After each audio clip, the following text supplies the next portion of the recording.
And here are those legs. Yeah. Yeah. Yeah.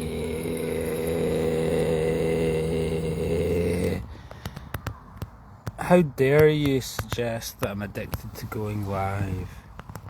How dare you suggest that? So you join me in Knightswood Park, Glasgow, and the training diary that never ends. I'm actually finding, as I've said before, right, the training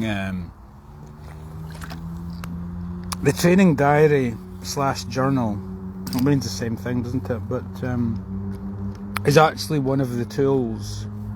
Is actually a good training tool, because not just talking to yourself, but talking to other people who know the script as well, actually helps you progress as an athlete, you know. And what we did was yesterday, obviously pounded the fuck out of the legs, like really like that was reflections on yesterday, you know. Really quite really quite race pace, you know. Like, it's all very well then what you would do as an athlete for training for a race is you do get the miles in, but you get the miles in first at zone 2, then right, tick that box. Next level. What's the next level, Dave? Right, well you do long rides with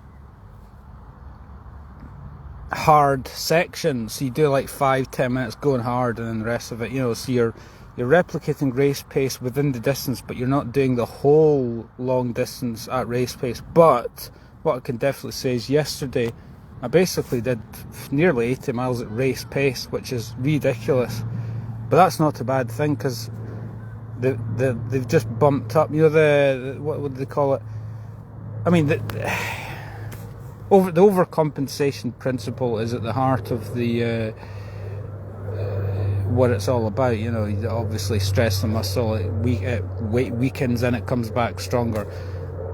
So not only over adaptation, but micro compensates. It means the same thing, but essentially there's two parts of that: micro adaptation or overcompensation. It takes days to then come back stronger, but then also the second part of that is that, and you'll notice this for anyone who's done training, what you notice is if you lift a weight, you know, the second one kind of becomes easier. You know, your muscles in real time go, oh, what's happening? We need to adapt to this and become stronger. That's a little bit like what's happened today. You know, yesterday we pounded the fuck out of the legs, and today we just went out, as I said before, have a constant conversation with your legs. And today we went up and down the main road there, nice flattish, undulating on the main Great Western Road. Oh, what a buzz. Oh, it's just like one big computer game, really quite exciting, right? So we've discovered that they've just see where they're at, and they feel stronger in a sense today, you know. So that speaks to the fitter you get, the quicker you recover.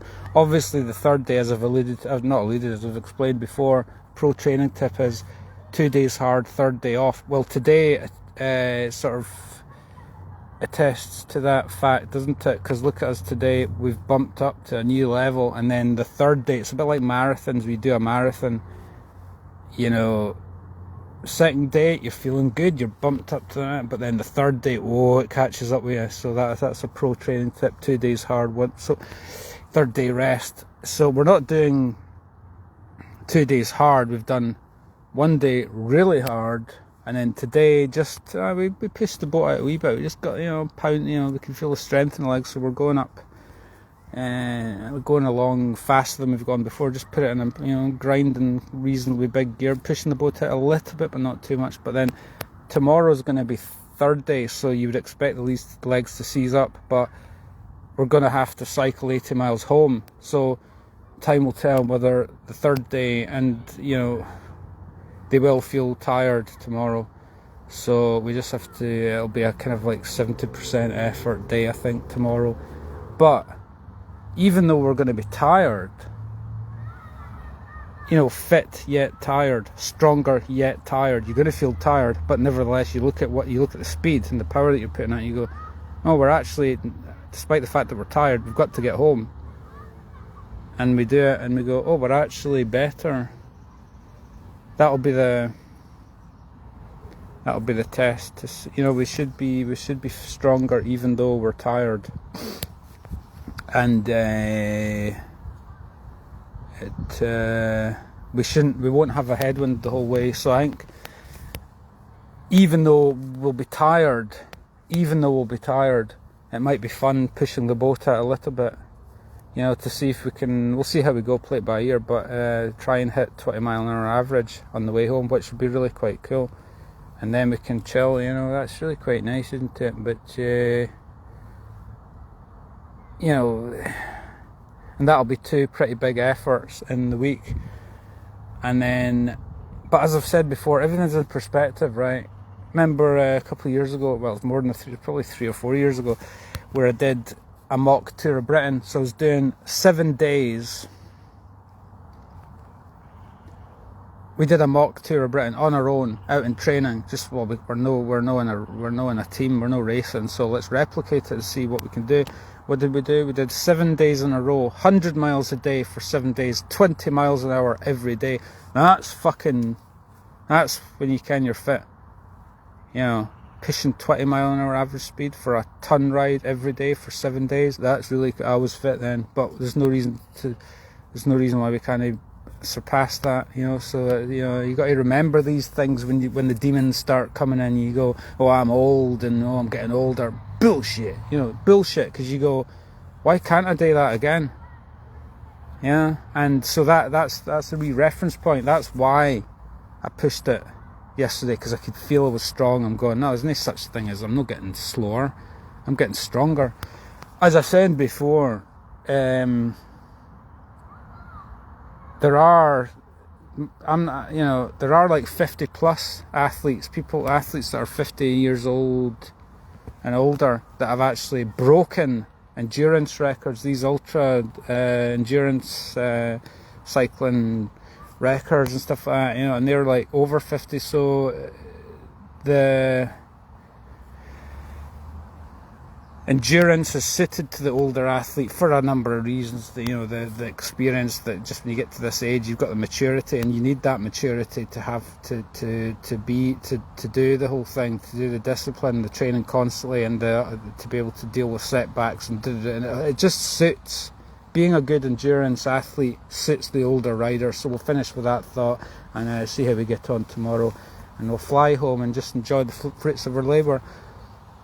Because as I said, that we've bumped up to that next level, so that's the comfort zone we're in now. We go, well, I'll go fast without even trying, and that good. I'll go home fast without even trying, and then anything else is a bonus. So then we go, oh, might as well see if we can hit 20 mile an hour. The goals are fluid at this point. The mini goals within the ride, not the long term goals, but the goals within the ride are a bit fluid at this point. We're just like, yeah, we'll just go with the flow. If you didn't feel well, we'll just use it as a zone 2 recovery.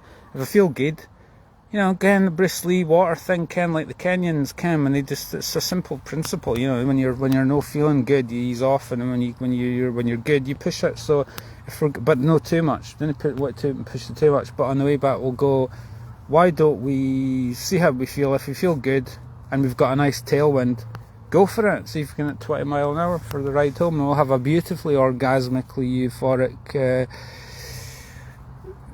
ride home with a transcendent feeling of, wasn't that beautiful? And that is quite good to keep the enthusiasm. Just cycle on the Great Western Road there was enough to make me feel like this is fun. This is fucking fun again. The big open road and just flying down the hill at 30 odd mile an hour. The cars going, just playing with the traffic. It's just one big computer game. It's a lot of fun, and that's what we need to do. We need to keep the thrill and the enthusiasm and the whole zest for the thing alive. And I think that's what riding on new roads does for you. You get bored with the same old shit. So coming out of the region for a couple of days has been really quite good, and it's also the company that you're with as well, and the whole that kind of thing. But that's really quite nice, isn't it? Yeah.